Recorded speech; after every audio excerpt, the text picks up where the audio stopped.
Hi guys, so my name is Brittany, if you don't remember, and for my community of practice, I wanted to talk a little bit about schizophrenia. And so please bear with me, I could not figure out how to screen record on my iPad while also presenting, well, also with the PowerPoint, so I will show you guys my slides on here, but I will also send our professor the link to the PowerPoint too, so you guys will have that too. So the whole schizophrenia spectrum, a lot of different aspects that go into play here, a lot of different diagnoses. So the first slide I wanted to include the different diagnoses that are included under the schizophrenia spectrum. So these ones include delusional disorder, schizotypal personality disorder, which they don't talk about much in this part of the DSM-5. They talk about that one more in the personality disorder part, but it kind of goes into play here too. And then there's brief psychotic disorder, schizophreniform disorder, schizophrenia, schizoaffective disorder, substance or medication-induced psychotic disorder due to another medical condition, and then catatonia. So what symptoms are prevalent in the schizophrenia spectrum? So there's different symptoms that must be present or that may be present that could be in any of these diagnoses. So these symptoms it has to be an abnormality according to the DSM-5 present in one or more of the following 5 domains. And these are delusions, hallucinations, disorganized thinking, grossly disorganized or abnormal motor behavior, and then negative symptoms. So the next slide kind of goes into these a little bit more, kind of explains a little bit more what each one is. So the delusions, I think everybody here knows what a delusion is, but it's a fixed belief that doesn't change contrary to evidence being presented. So like literally today I had a patient that came in who, and her delusion is like she's convinced she's pregnant. She's not. We did a pregnancy test. Like she hasn't even had sex to become pregnant, but her mind is convinced that she is pregnant, and that's the delusion that she has. Hallucinations. So these are perception in response to internal stimuli. So there's 4 different kinds of hallucinations. They can be auditory, visual, tactile, or olfactory. I always say that one wrong, so bear with me. The olfactory ones are like sense. That one's a very, very rare one. So maybe like I'm smelling flowers and nobody else smells flowers. The tactile is like feeling things on your skin. So a very common one is like, we'll get patients come into work. I work on a psych unit also. Well, patients come in, they'll say they feel like they have bugs crawling on their skin. A lot of times this is because it's a very common side effect to using substances. But that's an example of a tactile hallucination. Obviously, like a visual hallucination, like you're seeing shadows, you're seeing figures. An example is somebody is always hallucinating that if there's chairs in the room, that there's another person in the room sitting in those chairs. But like she can recognize that it's a hallucination. But it doesn't always have to be something negative. It can be, I also had a patient who had visual hallucinations that she had cats in her room. And I'm like, that's not harmful. And then the auditory hallucinations, this one kind of like grabs my interest a lot more. So these are like voices that you can hear. I've heard stories or patients that have come in with like sounds like telephone static or like TV static. And then these voices they can be positive or they can be negative too, depending on like your trauma, I've also seen like depending on maybe what part of the country or what part of the world you're born in and grown up in, and how you're raised. But most commonly what I see where I work is a lot of negative auditory hallucinations. So a lot of like derogatory, like you're nothing, you're worthless, like mean things being said.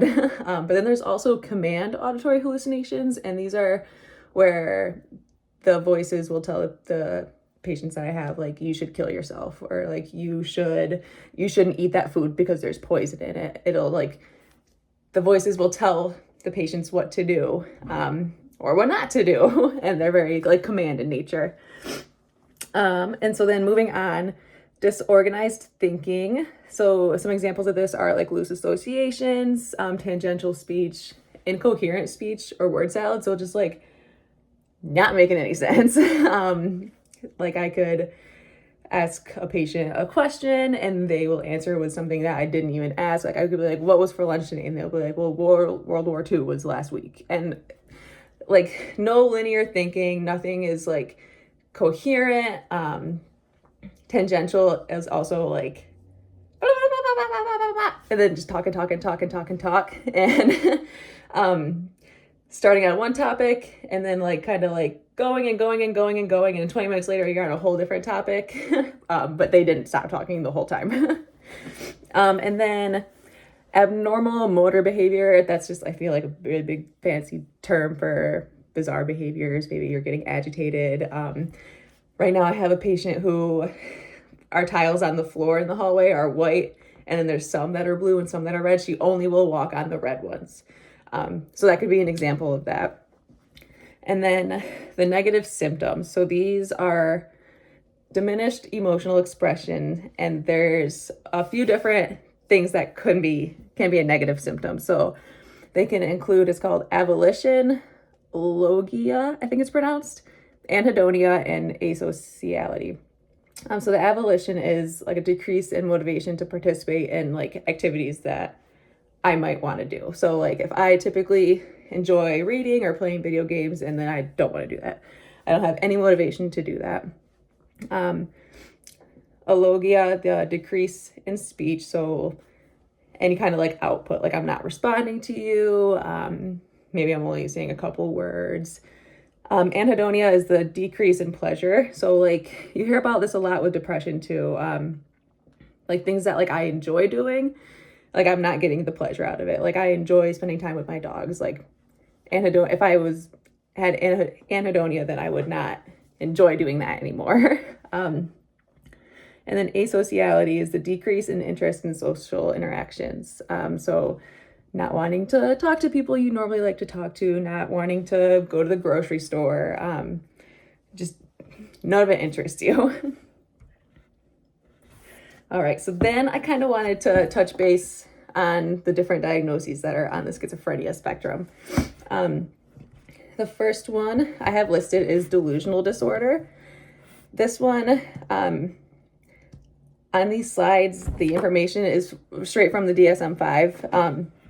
And it's just the ABC, the criteria for diagnosis. So I'm not going to read all of these, but just a couple of things. So to have delusional disorder, you have to have the presence of one or more delusions, and it has to be like at least a month long or longer. But you have to have at least one delusion for at least a whole month to have the whole disorder. You also can't already be diagnosed with schizophrenia. And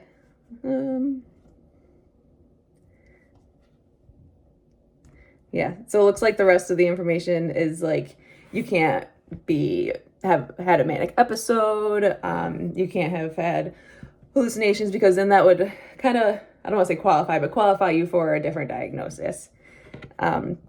And then you also want to make sure that the disturbance is not because of any effects of like drugs, kind of like I was talking earlier about, like a lot of substances, specifically meth we see, or like any kind of medical condition, like maybe they've got something going on in their brain, or it's not better explained by another mental disorder such as schizophrenia. And then the schizotypal personality disorder. So this is, it's a cluster, it's in the cluster A for personality disorders.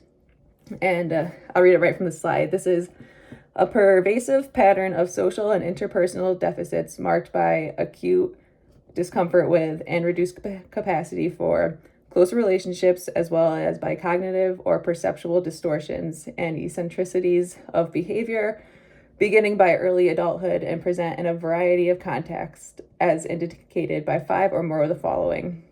And then I listed all of those out, and these are, the first one is ideas of reference, not including delusions. And then the second one are odd beliefs or magical thinking that influences behavior and is inconsistent superstitiousness. This one I think is like where it kind of gets blurry, because there's like the examples they have in the DSM are like the sixth sense, bizarre fantasies or preoccupations. And like, I feel like a lot of people in society these days, like, might believe in some of those things actually. So that's where I feel like it kind of gets a little blurry there. Where it's, you have to really dig into the criteria to see if this is actually if they actually have a personality disorder or if they just believe those things. The third one is unusual perceptual experiences, including bodily illusions, and then odd speech, suspiciousness, paranoia, inappropriate or constricted affect. So maybe like no facial expressions, behavior that is odd or eccentric, lack of close friends, a lot of social anxiety. And to have this, you also does not occur exclusively during the course of schizophrenia, bipolar or depressive disorder with psychotic features, or autism or other psychotic disorders. So I feel like this one I get it's tricky for me. Like, I have a hard time grasping where the line is, where like people might just be, they might believe these things, or they might, like, you can be, so like one of our providers, they'll say like, you're allowed to be odd. Like, it can be odd, but you don't have to have a whole diagnosis to be odd. And that's where I'm like, how much does it qualify you to, or how, until you meet the criteria to be diagnosed with schizotypal personality disorder? If you guys know, please tell me. Please help me. The next one is brief psychotic disorder.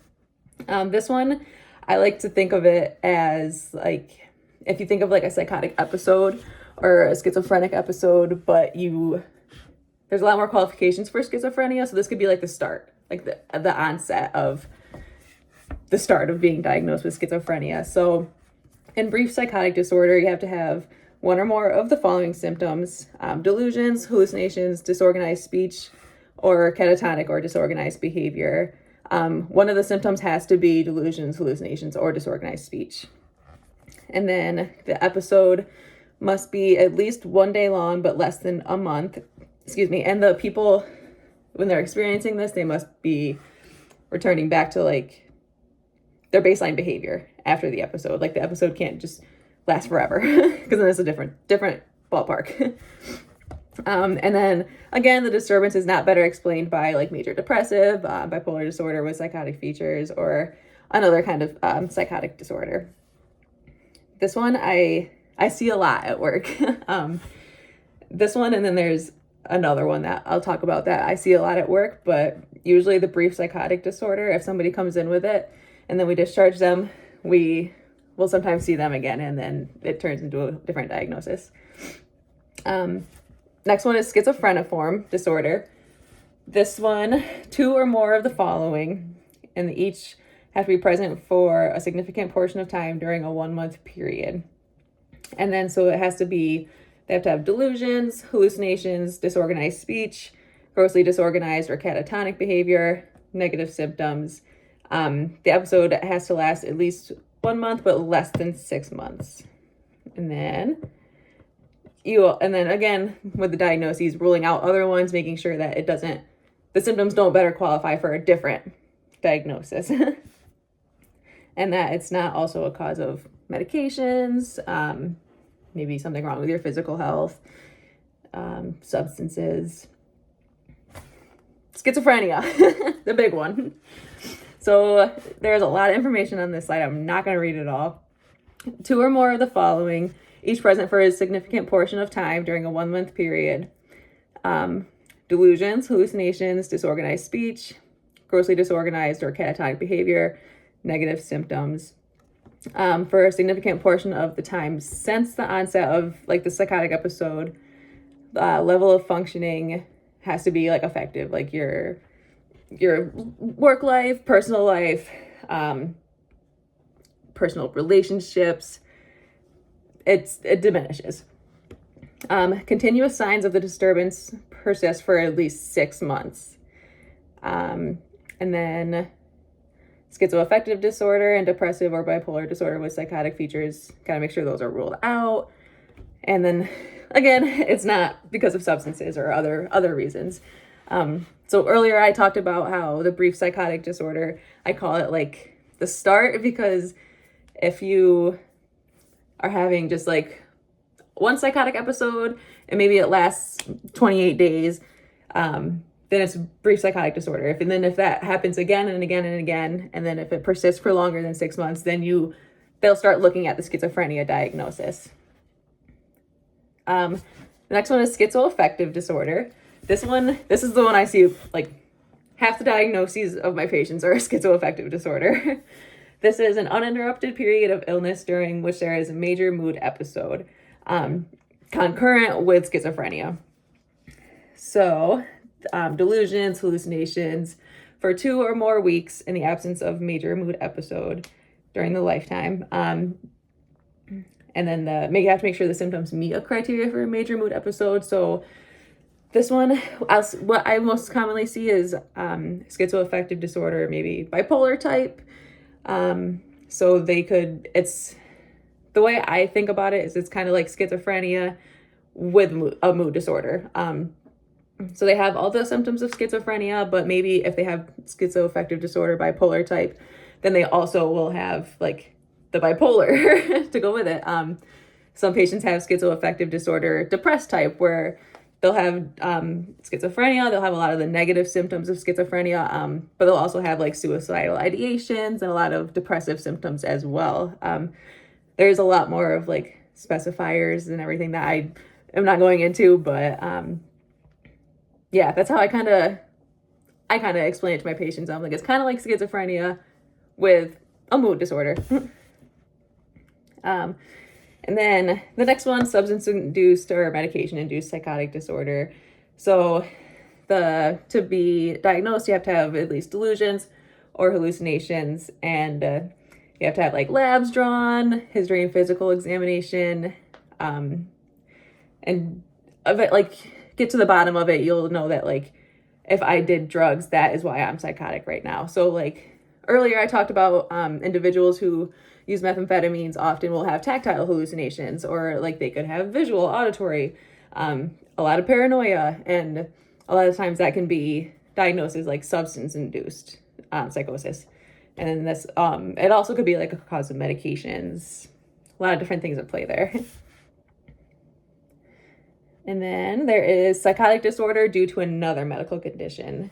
So these are the criteria: prominent hallucinations or delusions.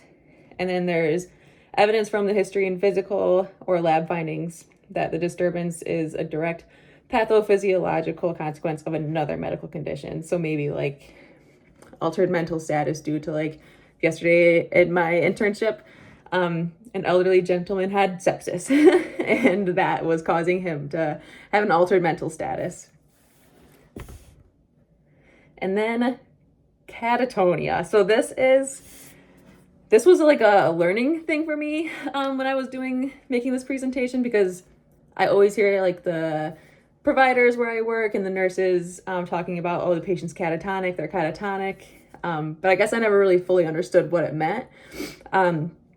So I'll run through it real quick. It says the clinical picture is dominated by 3 or more of the following symptoms. So it can be like stupor, catalepsy, waxy flexibility, mutism, negativism, posturing, mannerism, stereotyping movements, agitation, but like their body's agitated, grimacing, echolalia, and then echopraxia. So to kind of break it down a little bit, I've seen so stupor, catalepsy is like, there's like no movement, like no response, like they're just like, even when you're trying to talk to them, or like you'll see maybe like their arm might get stuck like this and it won't move no matter what. And so the waxy flexibility, like if people push down, like it's stuck, like your muscles are like frozen like that. Mutism, negativism, like you're not speaking, you're not responding, like reduced speech output. And then, yeah, posturing, mannerism, just like odd behaviors. And then the echolalia, mimicking other people's speech, and then echopraxia, mimicking other people's movements. Most commonly, after I learned a little bit more about what catatonia was, I see like the decreased psychomotor activity and then the decreased speech output. Like we'll see patients, if they become catatonic, they'll just like do that. And like you can be talking to them and just nothing. Sometimes like they'll look at you, like they can recognize like you're talking to them, but there's just not much going on. So then to kind of wrap things up, I wanted to talk about a couple of things that when I think about like schizophrenia and I think about the schizophrenia spectrum, like just some things that come to mind. So especially before I learned all of this. So before I guess started working in this field and I started like learning a little bit more and going to school, like I always like heard schizophrenia and was like they're aggressive people, like they're terrifying, they shouldn't be in public, like all these horrible stereotypes. And then like now that I work with a lot of schizophrenic people, like there's just a lot of them, they're just people who just like might hear voices or they might just like see somebody sitting in the chair next to you. Sometimes they do have psychotic episodes and need to be hospitalized, but that doesn't always mean that it's like they shouldn't be able to live their lives. And I wondered if you guys also maybe had thought about that stigma. If you guys were, I don't want to say if I was raised like that, but like if that was like your guys' belief as well before like learning a little bit more and having more experience about it. And then I also wondered my internship is in an emergency department. I know a lot of your guys' internships are like in clinics, and I was wondering more what that kind of looks like, if you guys have a lot of patients with any of these like psychotic disorders, and how that whole picture looks for you guys, like how they talk to you, how you guys interact, like what works well when treating them. Yeah, a lot of questions. Thank you guys for listening to my whole spiel about the schizophrenia spectrum.